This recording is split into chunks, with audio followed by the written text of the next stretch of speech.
Welcome to Moonbeaming, a podcast about lunar living, magic, creativity, tarot, and more. I'm your host, Sarah Faith Gottesdiener, and I'm so honored and excited to be here with you today.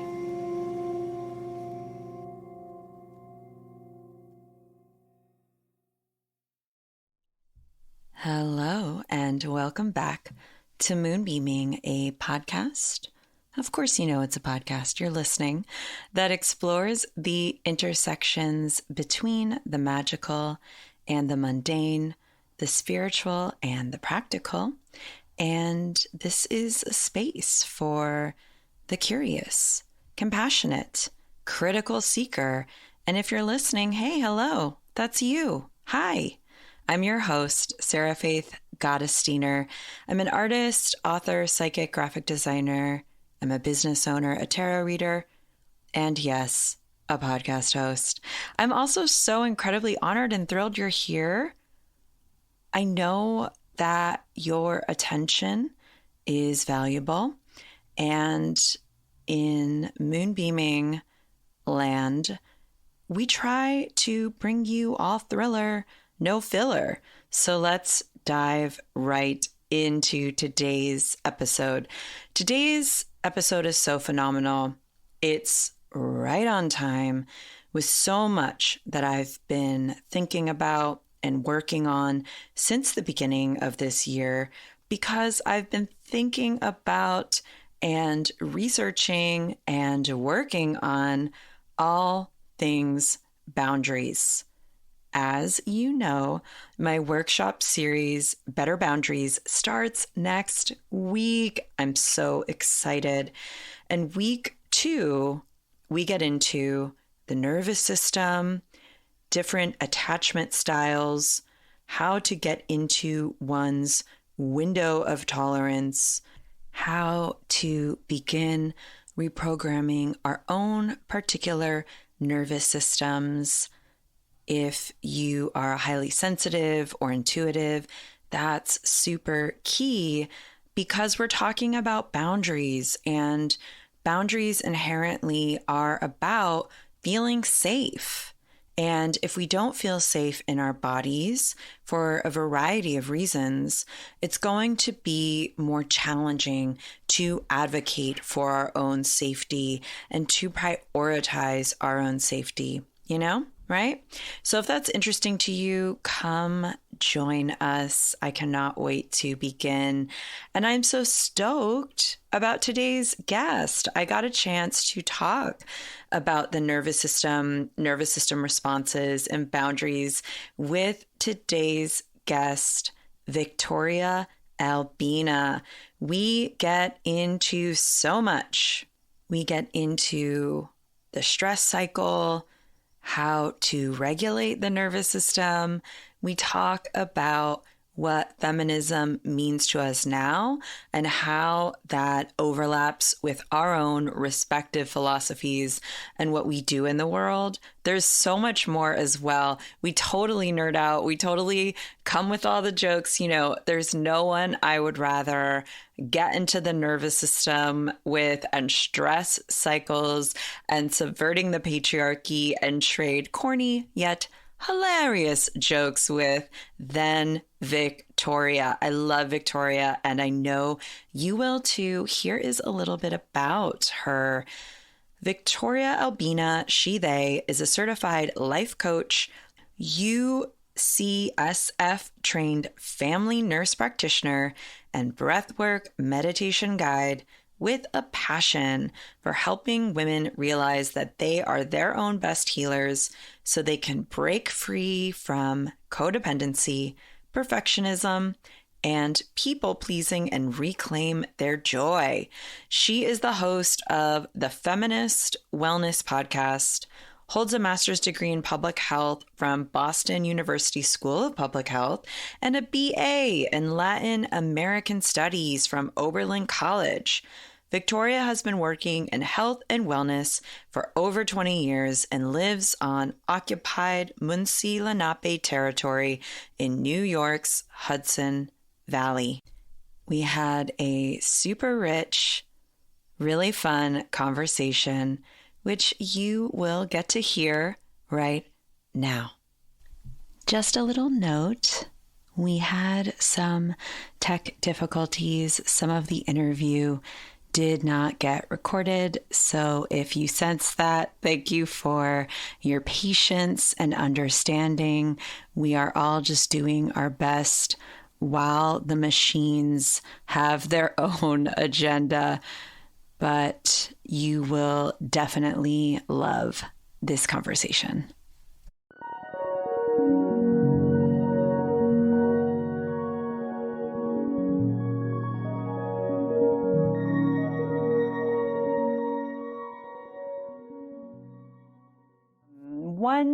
One frequently missing piece that I have observed in whether it be the spiritual industrial complex or the wellness industrial complex that feminism can help us with is this political framework where our wellness is inherently political because of our race, our class, our gender, our, if we're disabled or not, if we're trans, if we're queer, whatever these intersecting Venn diagrams of identity and class will absolutely influence how we connect with ourselves and connect with other people. And I think that for me, it's been, I cannot disconnect the political framework from my spirituality or from my so-called wellness. I think all of these terms also are very loaded because I think as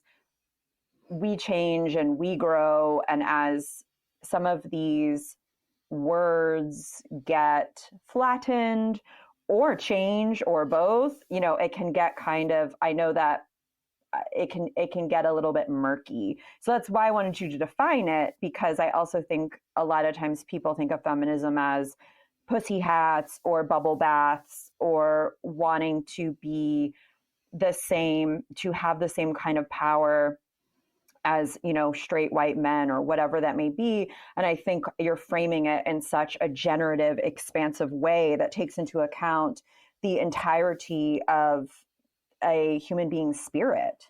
Well, thank you. I mean, that is my goal. And I appreciate, your, the importance that you just shared of a really intersectional framework, right? And an intersectional lens.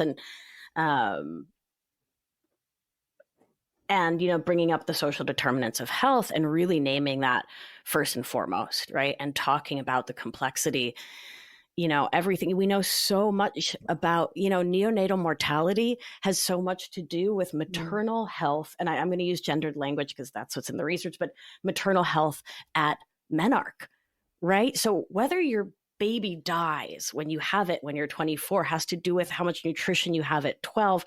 And girls are generally given less food than boys because obviously, right? So whether we're starting there or we're starting, at the destruction of Black Wall Streets across the country, and that where's the freeway put next to the Black neighborhood? What do we know about freeways and the off-gassing of diesel trucks and in communities with low vitamin C levels, right? Asthma, allergies, the allergic triad, eczema. What does that do to your capacity to work and focus in school when you're 12?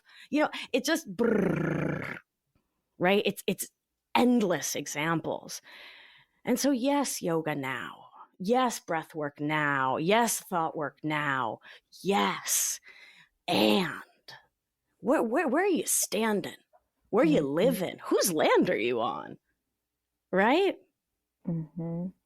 Just that cognizance and that awareness and the perspective.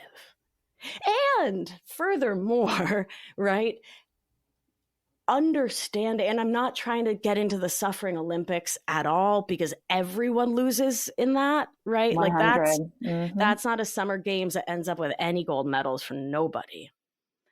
And the perspective of saying, yes, I am in struggle, but am I really in struggle? Because UPS is 3 days late bringing my new Dyson to the house, or right?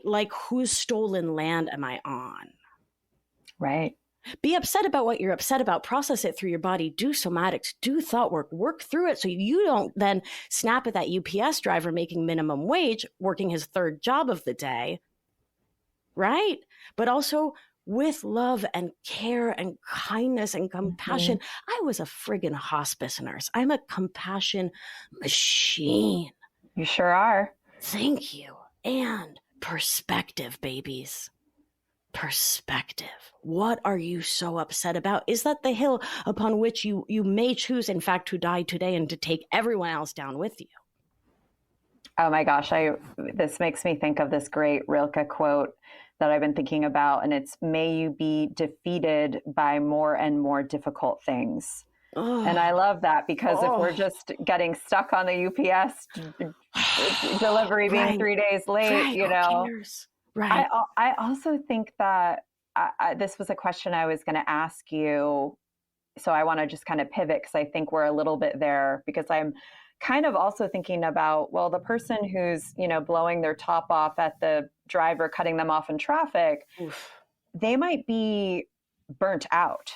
Yeah. Right. Like, I think that our bandwidths our already frayed bandwidths have really been influenced and impacted. And I wanted to hear your take on what you're seeing, whether it be in your private practice or with your groups, or, you know, listeners writing in, or whatever it may be, or you're just, you know, intuitive, collective feelers out there.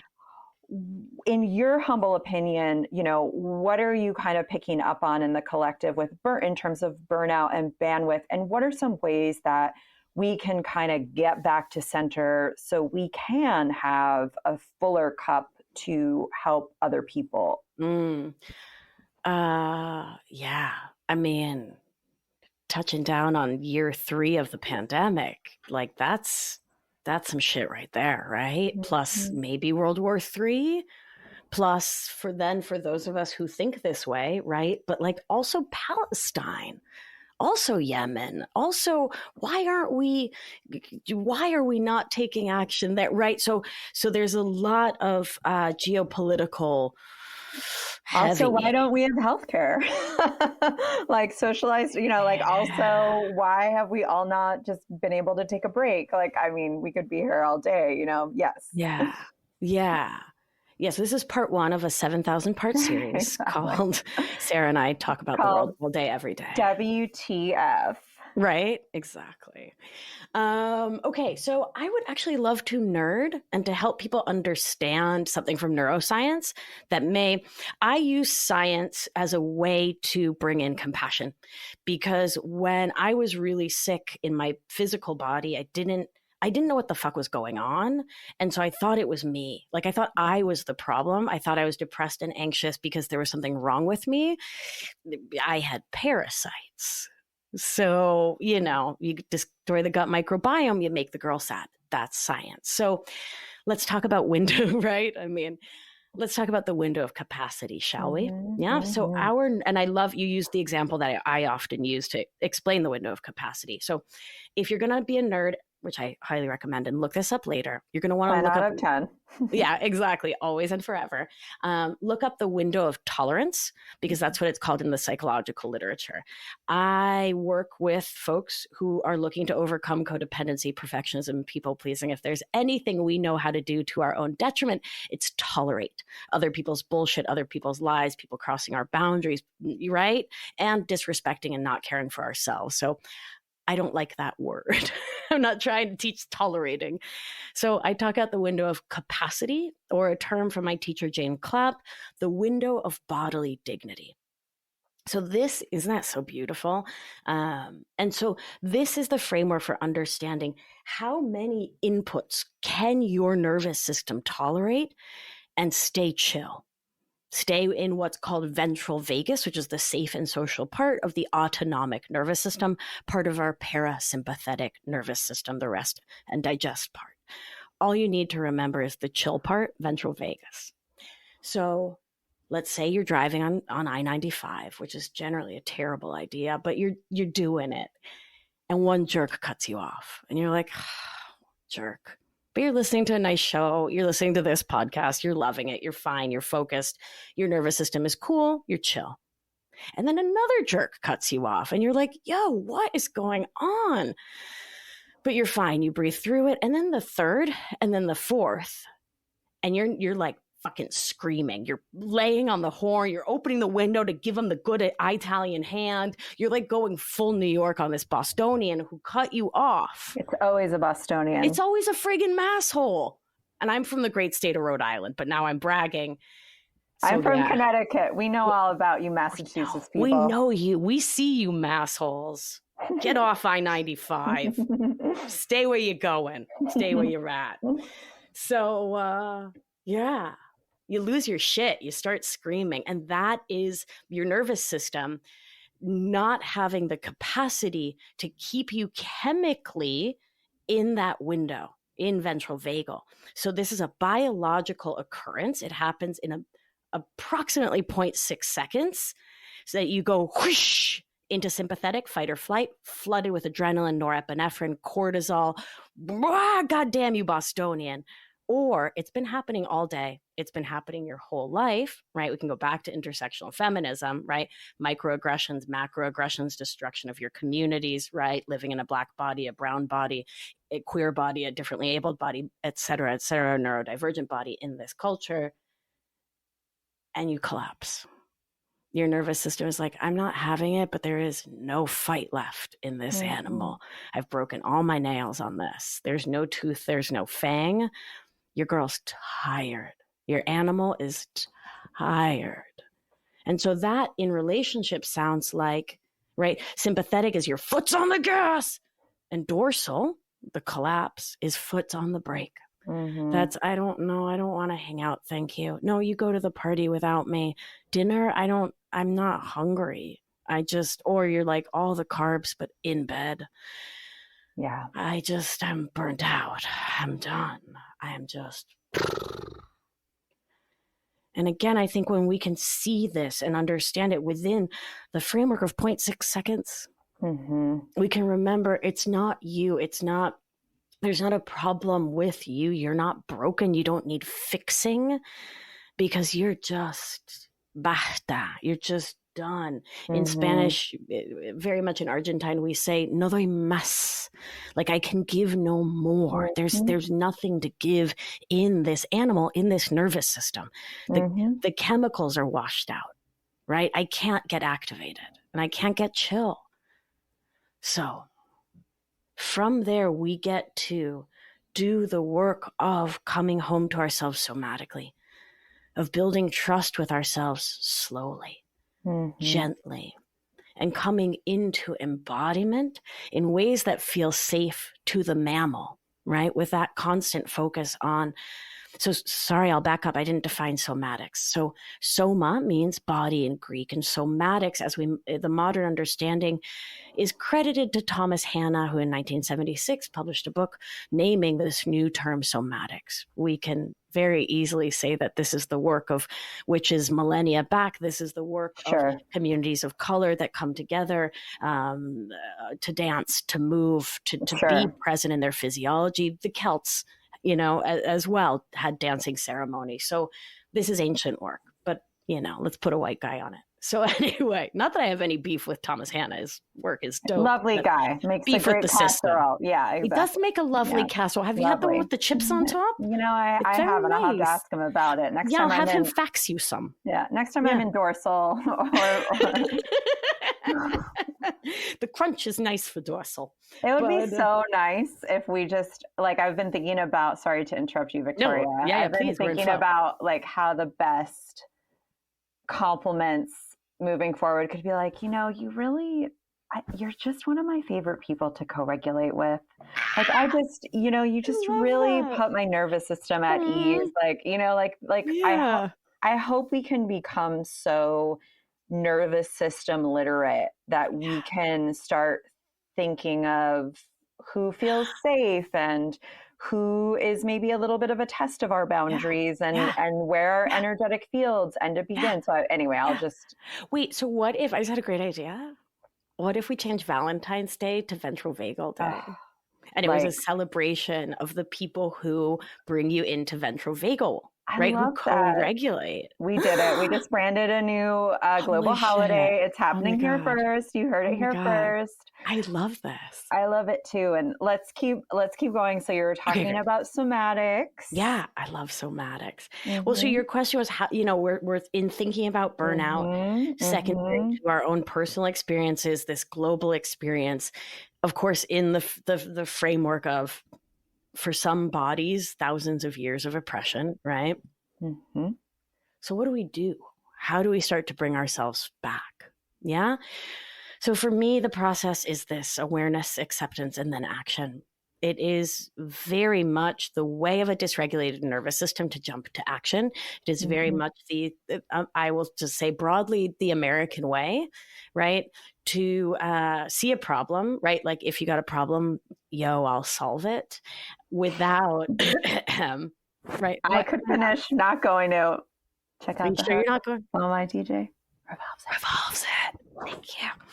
Excellent. I think we are, we're showing our age in the best way. Unfortunately. Fortunately. Yeah. Fortunately. Yeah. I mean, none of the ridiculous things that I did in high school or college are on video anywhere. They're not on the internet. I was just thinking about, like, thank God I didn't grow up, you know, on the internet, because no good. No good. Yeah. There might be like some negatives, like some film stills somewhere, but probably not. Everyone's moved so many times. 100. Yeah. Right? They're in a box somewhere in someone's basement, and it's someone's mom's attic. Yeah. Yeah. So good.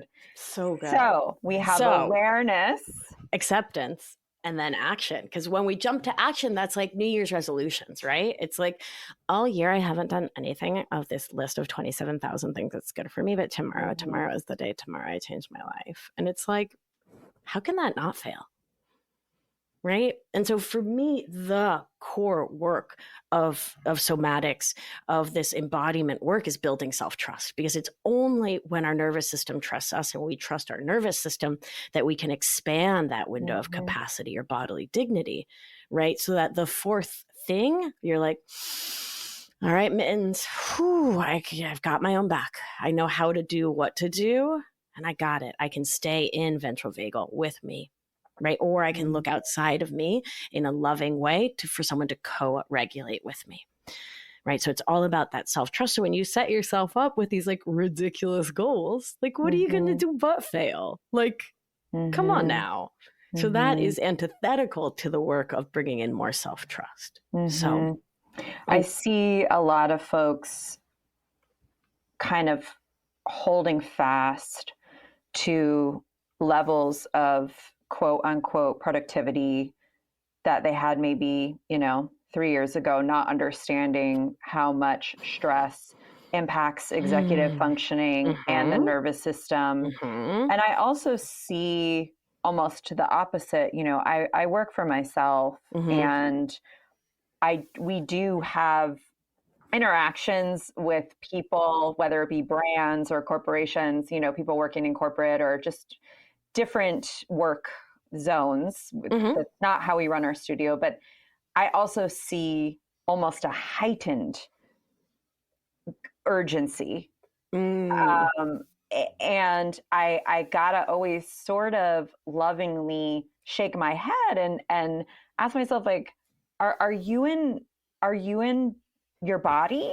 Like, are you, because you're asking, like someone, for example, like an email at 9 a.m. and then like a follow-up at 5 a.m. and it's not very important. Like, no offense to the person. I know it's important for them and their job and their boss, but like, it's not, I mean, you were a nurse. I'm married to one. I'm always like, well, you're winning because this person's, this person's coding and I'm getting an email. It's like a little bit different here. Right. But, so the listeners know, that's always my bar, is like, is someone coding? Meaning is someone on the edge of life and death? Right. And I say not, blood or flood. If there's not blood or a flood, it's an email. It's a PDF, baby. Like, I'll click the DocuSign tomorrow. Like, it's all right. But anyway, sorry, that's neither here nor there. But and so I'm just kind of, what I really hope folks listening can know, I'm speaking like directly to them and myself, of course, is like, it's okay to be where you are. It's okay to not be, in quote, functioning at, in quote, the same level you were 3 years ago. Your nervous system is different. Your belief system is probably different. You're working a lot of stuff out on the subconscious level, and on the physical level, processing and emotions take so much energy. I think that what Victoria is sharing here is so useful to be able to know, okay, well, am I in hyper? Am I in hypo, or am I in my window of capacity? And if you're in hypo and you're, on the couch with your carbs, and you just have no motivation, and you like, we will tend to turn the knives inward. Like, one symptom of the patriarchy is blaming ourselves for a systemic societal issue that's larger than us. And what Victoria's sharing here is really key, because we have to know where we are from a somatic perspective, from a nervous system perspective. We have to be aware. Right. So now let's get to accept. Yes. Yeah. One little note on the couch and the carbs, the reason to add on to why it's so vital to be able to scan yourself and to say, am I in dorsal? Like, am I having that physiologic experience of dorsal, or am I actually in ventral vagal and I'm buffering, right? Yeah. I don't want to see it. I don't want to think about it. I don't want to do the whatever, the homework is of life. I don't want to think about that fight with my partner or my mom or whatever. So I'm going to zone out unconsciously, unintentionally from habit. And when you can feel the difference, then you can make an informed decision. You can have informed choice, right? Because if it's dorsal, you may want to give yourself that little break, set a timer, hang out with it, let it be, snuggle in harder, and stop judging it. Because if not, you're not going to heal from and with it, right? You're just going to have more reasons from self-flagellation to stay in dorsal. Right. But giving yourself an hour or two or whatever to be with it, a month, a pandemic, to be with it, versus like, no, you know what? I actually feel pretty chill in my body and I just don't want to look at this. So now I get to make a choice. Like, let me go do some thought work. Let me do a somatic practice that involves movement and helping me to feel really embodied. Let me have a conversation with my inner children's, right? Like, let me do that actual work. Or call a friend and talk it out. Like, English is my second language. I get stuck sometimes and I try to work things out on my own. I'm an auditory processor, right? So can you use the phone a friend option, co-regulate and process. So so really important for me in knowing, when is it time to do thought work? When is it time to do that next thing? Or when is Leslie Notebook a really great idea? I mean, the answer is always, but you know what I mean? Yeah. And then that leads into action. Yeah. Awareness, acceptance, action. So often what happens with my clients, I see this all day long, and I do it too. I mean, I'm a human, right? Is you recognize the thought pattern, the thought habit, the behavioral pattern, the somatic pattern that you don't like. And you get very mad at it because it's been ruining your life and you're so grumpy, and how could you do that? And you should know better. And you're a coach or an NP or a teacher or a yoga teacher. You're someone who should know better. And so you're so mad at your brain for telling you this old story, right? This tale as old as time. And so you're mad at it. So you try to change it from being so mad about it, so mad at it, so it doesn't like it. And what's going to happen? You're in sympathetic against yourself. Important note, the human organism, and you made reference to this, functions optimally from ventral vagus. When you're jacked up on adrenaline, norepinephrine, cortisol, everything that runs from the crown of the head, crown chakra, if you will, to the root chakra, everything from the top of the animal to the bottom of the animal, doesn't work right.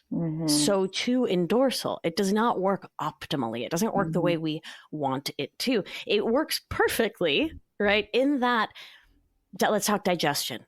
If you, Sarah, were being chased by a lion, would you stop to digest the cheeseburger you had for lunch? I would not be pooping. Thank you. Thank you. I'm so pleased to hear more about your survivability. You would do well in a zombie apocalypse, right? When the apocalypse is nigh, when the marauders come down to destroy the village, please don't digest, don't do geometry, don't turn T3 thyroid hormone into T4 active thyroid hormone. Please don't create a healthy endometrium to shed in a period every 28 days. Please don't release a follicle. Don't ovulate. We've got our eye on the horizon and a clenched butthole, and we're just moving forward. Bucket, run, fight, flight, right? Or collapse. When you're in dorsal, you don't do any of that other stuff either, because again, you're pushing your back against the door of the cave, dorsal, to try to keep the monsters at bay. And then your one and only job is to feign death, to look real dead. So the monsters don't eat you, because there's not a monster out there that's like, well, carrion birds, but we'll move on. I know, like, dead prey, there's right? always nuance, complexity. The nuance. I just want a simple example. I know. I appreciate it. I don't want to be rude to the condor, right? My national bird. I have so much love. This is a safer space for Hey, don't call it a comeback. Avians. Those condors, man. Like, goddess bless those condors. Have you ever seen one in real life? They're so cool. Yeah, they're also ugly as sin. I mean, it's shocking. It's shocking. They've got really good hearts. They've got really good personalities. Yeah, they are. They're really funny. Have you ever seen a stand-up show with a bunch of condors? They're hilarious. It's the best. Yeah. And they're enormous. I was back home in Argentina for a couple months last year, largely up in the Andes, and they're like everywhere hanging out. They're just walking on the side of the road. Like, I've got a, 9-foot wingspan. What's up with you? And I'm like, the side of the road? Yeah. Like up near Aconcagua, like up like in the Andes. They're just like snacking. They're like, oh, it's a mouse. It's for me. Wow. Yeah. They're badass. Yeah. I'm glad we had this moment to honor the condor. Honor the condor. And should we come back? As you were saying with the digestion, is if you're running away, and so what does that get? What information does that give us? Here, we're not running away. There was an email or two. There's an annoying comment on social media. We need to call back. We have to have an annoying conversation with someone, and we've been putting it off. Like, let's talk about that. Right. So, yeah, when I think about somatics, it really is about getting into everyday presence with yourself. So what's happening in your belly when you're opening your email? What's happening in your breath when you are sitting down to write that report, right? Are you getting a headache every Thursday at 2 when you have the meeting with that kind of lurchy, kind of sketchy kind of colleague on Zoom, right? Like, what is the information your body is telling you about your nervous system state?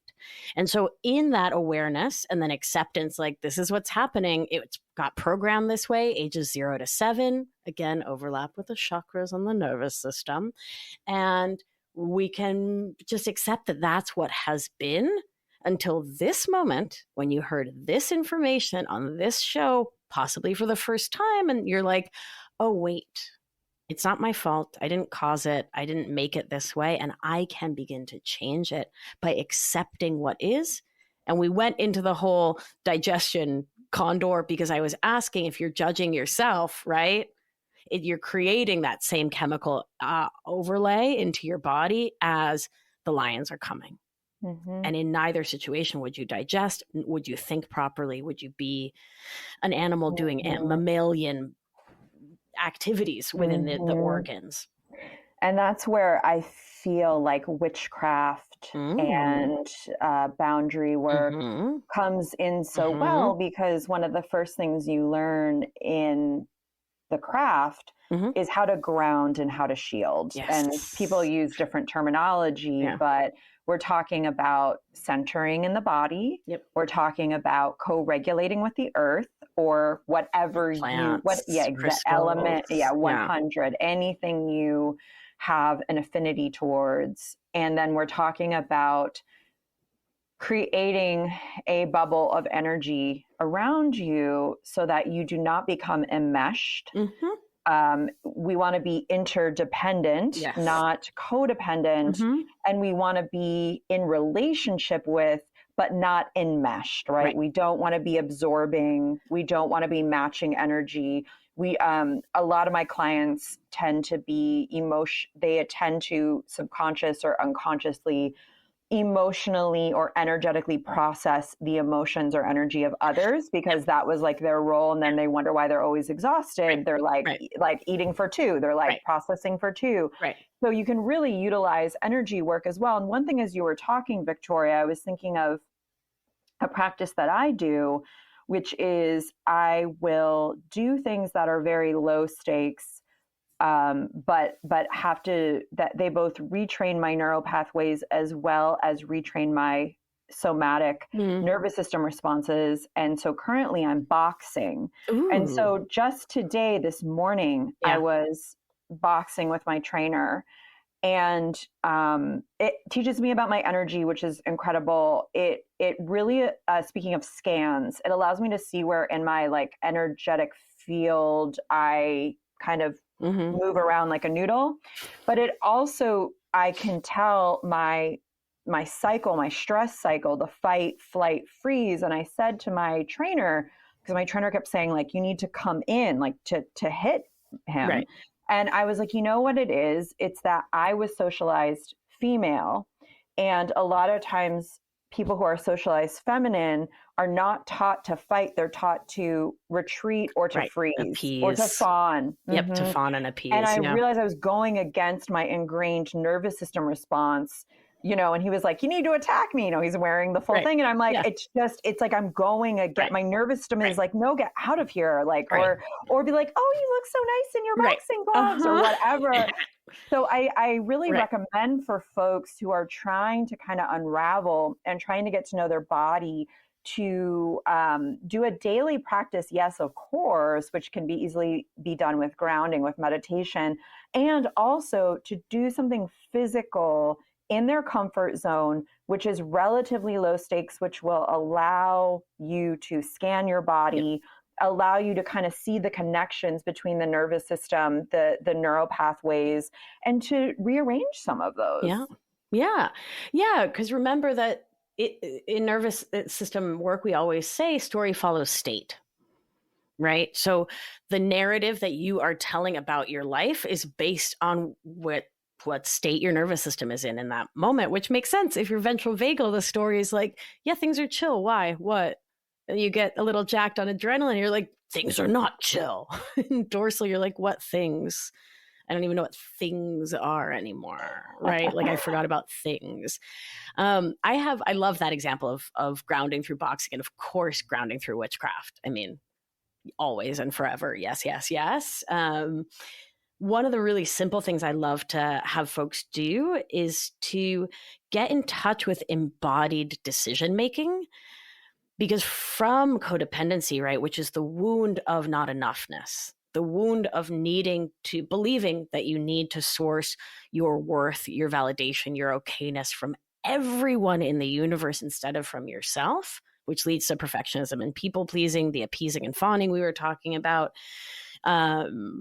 We forget how to make decisions for ourselves only, right? We crowdsource it. We get everyone else's opinion. We think like, what would my dad or my mom or my, attachment figure want me to do? What would be the most societally acceptable thing? We may not ask it in those ways, right? We may not hear that, but in our subconscious, we're running it through all those filters of the patriarchy, misogyny, and our codependent family blueprint. My clients often come to me not knowing whether they want coffee or tea in the morning. They reach for whatever they reach for because it's what they've always reached for, but they're not consciously pausing to ask themselves, mind, body, or spirit, what do I want? So then when it's time to ask, like, is this relationship serving me? They're like, fucked if I know. How could I know that? I mean, I'm miserable most of the time, but I also really do love them. So maybe I should continue tolerating this? I don't know. Right? So a small daily embodiment practice. In the morning, when you wake up, scan your body for feelings. What do I feel this morning? Scan your body for sensations. What's present, right? And so we need to I want to always say there, don't only go there. Don't only go inward, right? Yeah. We have, so in the wellness world, folks can get sort of obsessed with like navel gazing, interoception, and we need interoception, particularly, you know, I was talking before about folks who haven't individuated. We need to create a sense of being an individual in the world so we know who we are, so we can be in the collective. So too much interoception leads to depression. It leads to anxiety. It leads to overthinking and being overwrought and self-absorbed. You know, it is not healthy. So we need intero and exteroception. We need to be present to the world outside as a literal place, right? And from there in activism, if that's your jam, but in community, in collective, in connection with others. Codependency is a relational issue. And so we heal it in relation to self and relation to others. That pendulation, self world is vital.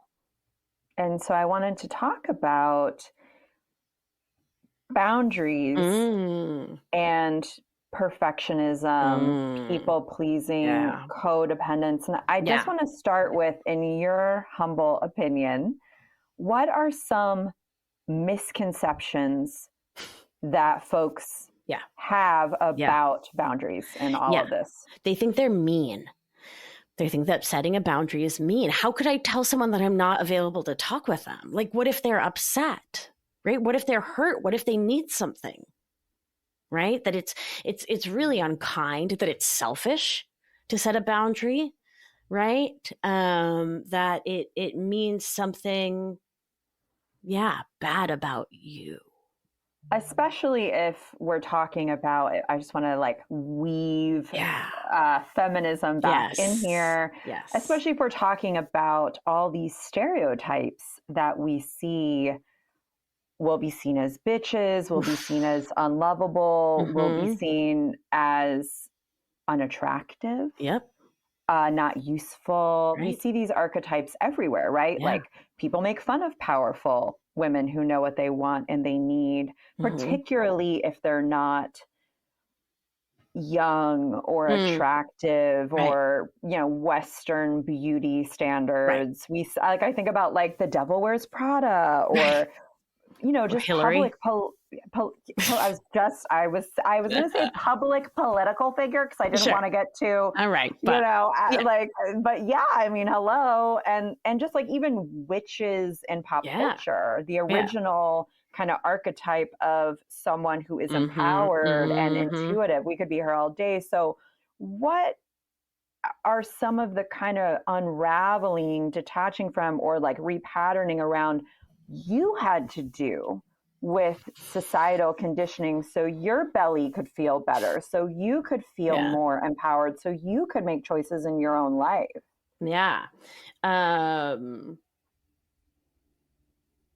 So I mean, it really was that interplay of thought work and breath work, thought work, breath work, and somatic practices of starting to see where the tightening it was in my body, right?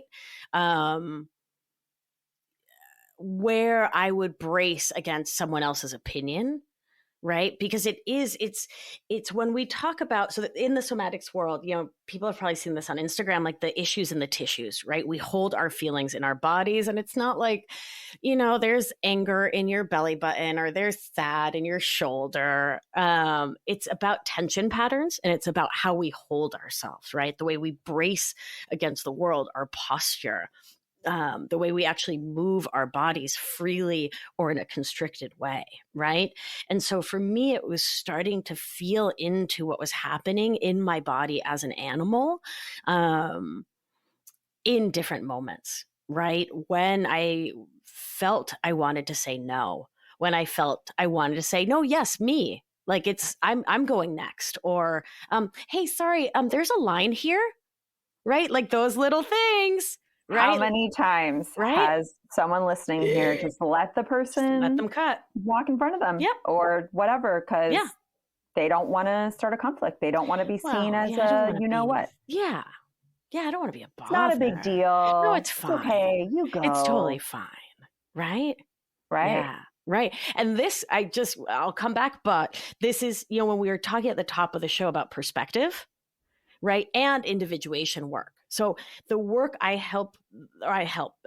coach the folks in my program to do is to see why those little moments matter so much, so that you can trust yourself to speak up, to have your own back somatically and physically, to say what needs said, so that the next time you don't care enough to even react.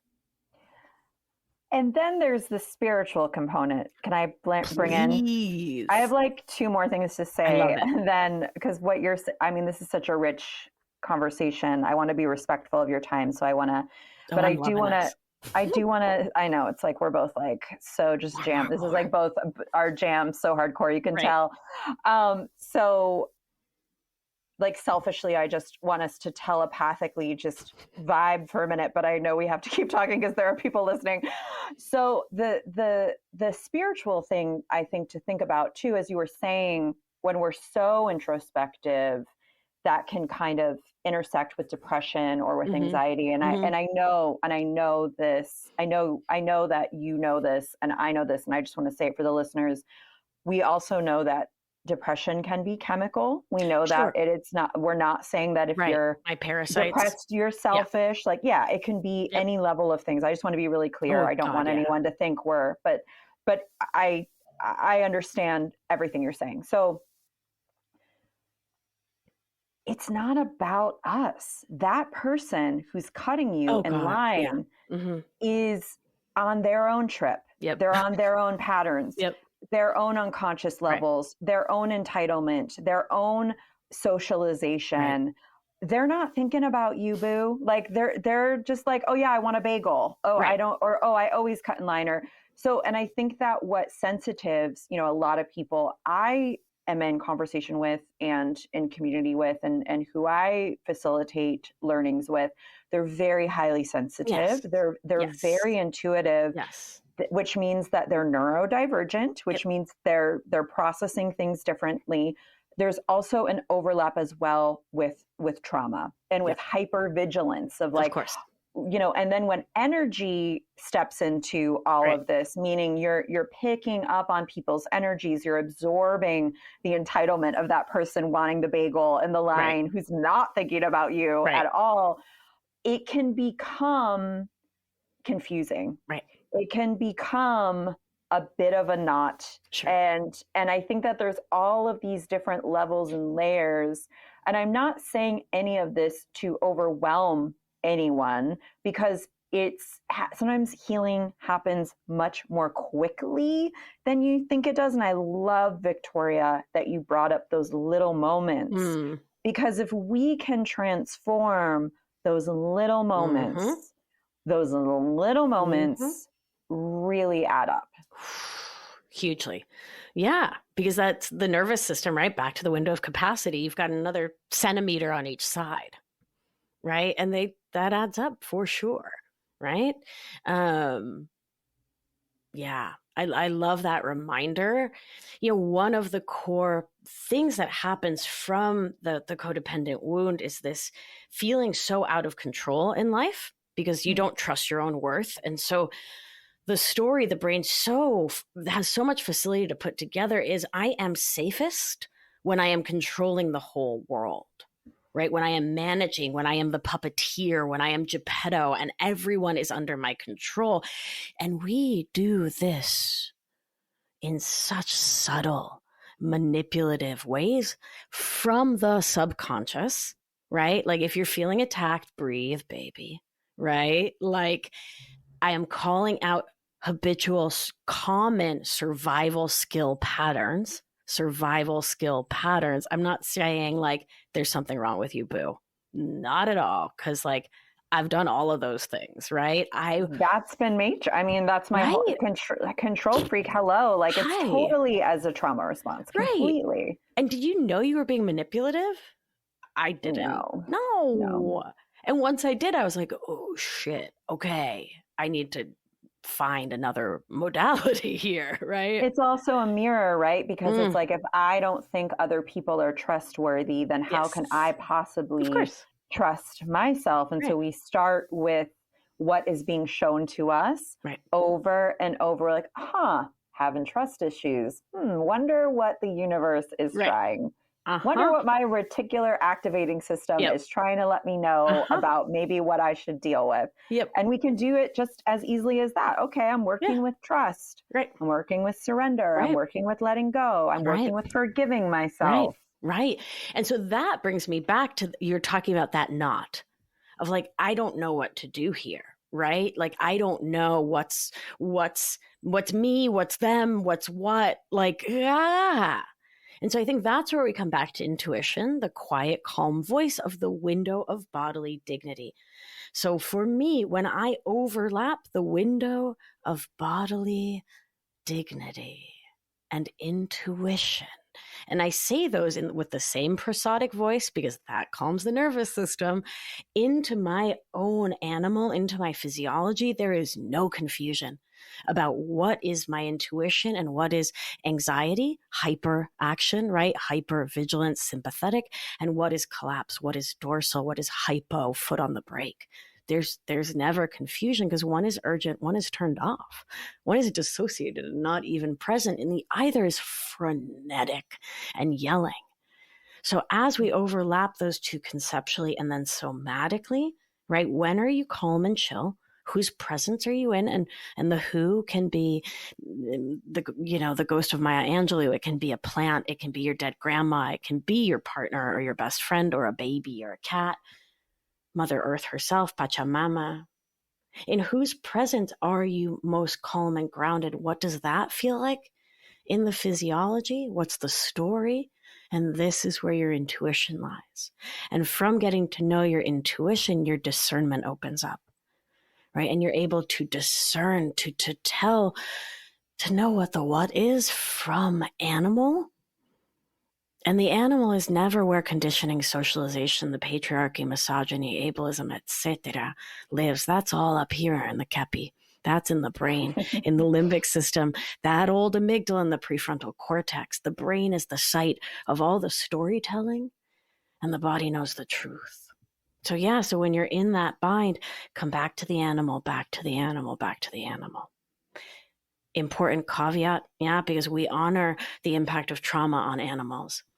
For those of us with a PTSD, CPTSD diagnosis, for those of us particularly for whom the site of trauma was our physical body, going in is not a safe choice. And I want to really, you do not need my permission. And yet I'd like to say, don't go there, baby. Don't go there.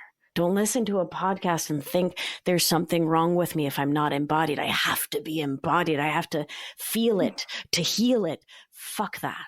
That is violence, right? That is more violence. You cannot heal hurt with more hurt.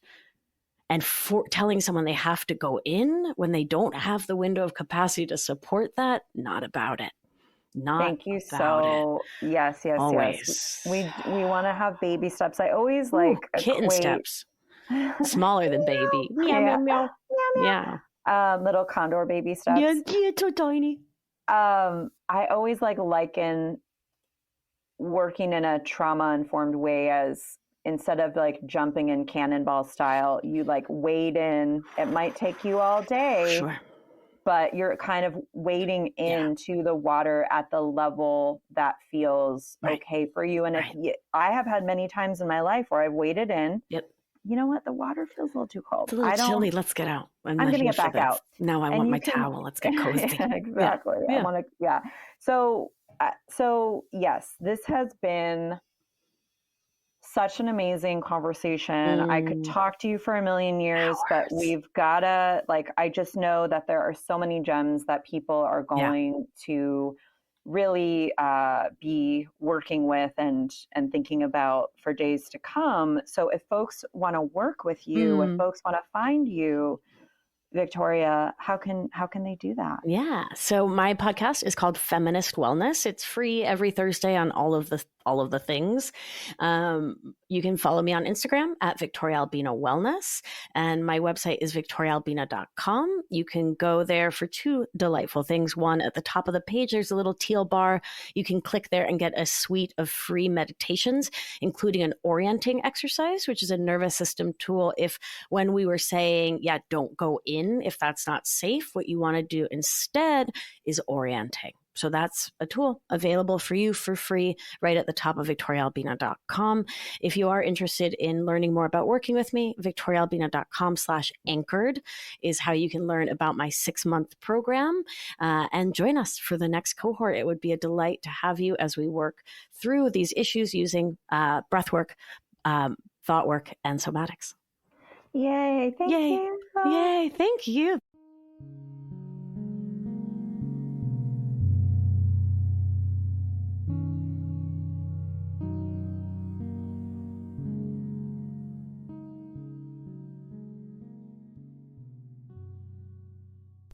Okay, everyone, that was our episode for today. I hope you enjoyed it as much as I did. Please follow Victoria, listen to their podcast, the Feminist Wellness Podcast. It is also linked in the show notes, and send them a note or kind review to let them know you enjoyed our conversation here today. And if y'all are looking to sign up for Better Boundaries, enrollment ends tomorrow. Will I ever present it again? I don't know. I really do not know. If you've been feeling a yes, now's your chance. All the gatherings are recorded. Everything's recorded. So you'll get all the replays. It is all yours to keep forever, along with all the supplemental materials. A lot of times we will get feedback that folks will start the courses months later when they have the bandwidth for them at their own pace, which for people who need more time, for folks who are different style learners, it works super well because you can engage with the material and then integrate it at your own pace. Maybe 1 week's offerings might take you 3 weeks to get through and think about and integrate into your life. And that's amazing. That's fine. You know, it all takes the time it takes. There's no such thing as a immediate transformation. It doesn't happen that way. So I love to give everyone all of the material that you can keep and save forever and fit it into your busy schedule, because I know you're busy. All right, my dears, that's what I've got. Until soon, be good to yourself. Bye for now. Moon Beaming is brought to you by the Moon Studio. It is created and hosted by me, Sarah Faith Gottesdiener. It is edited by Rose Blakelock, with a lot of additional help from Hazel Frew. It is supported by our beautiful patrons, which you can join over at patreon.com, The Moon Studio. If you would like to further support the podcast, you can sign up for a sponsorship. You can rate and review it or share it with your friends or on your social media. Thank you so much for being here. We appreciate you so much.